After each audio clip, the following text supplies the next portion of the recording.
अस्सलाम वालेकुम नाज़रीन, आवाज़ न्यूज़ में भलीकार माया गज़ाला आबड़ो। सब खां पहिरियां हिकु नज़र हेडलाइंस ते।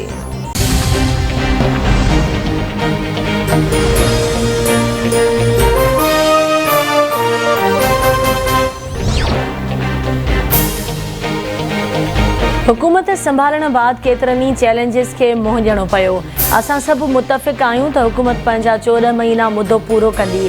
कुझु साथियुनि जी राय हुई त चूंड सुधारा करे चूंडुनि में वञूं। वज़ीर आज़म शहबाज शरीफ़ जो पार्टी सेनेटर्स के ख़िताब चवे तो मार्च में पीटीआई सरकार के शिकस्त नज़र अचण लगी तो उन पेट्रोल जूं क़ीमतूं घटि करे छॾियूं हुयूं। रिकॉर्डिंग में अरबें ऐं खरबें रुपयनि जो ख़ज़ानो दफ़न आहे। असां इस्तेमाल करे नथा सघूं। माज़ी जी हुकूमत IMF सां पेट्रोल ते 30 रुपया लेवी जो मुआहिदो कयो। चीन केसी ताईं असांजी मदद कंदो रहंदो।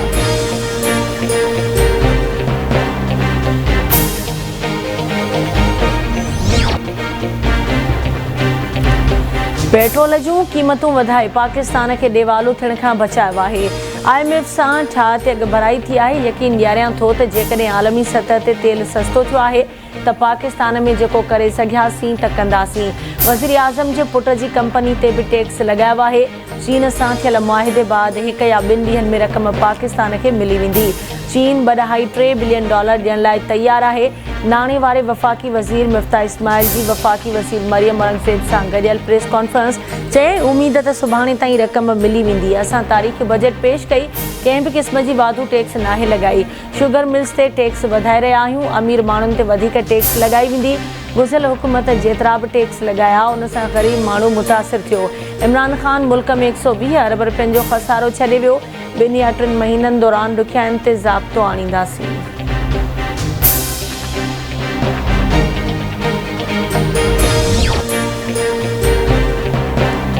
सूबाई वज़ीर नासिर हुसैन शाह जो इमरान ख़ान जे बयान ते रद्द अमल चवे तो गुज़िरियल ॾींहुं अस्करी क़यादत पार्लियामेंट खे अहम क़ौमी मामलनि ते एतमाद में वरितो पर इमरान नियाज़ी न आयो। उन मां ज़ाहिर आहे त इमरान ख़ान खे इक़्तिदार खां सवाइ कंहिं बि क़ौमी मसइले में दिलचस्पी न आहे।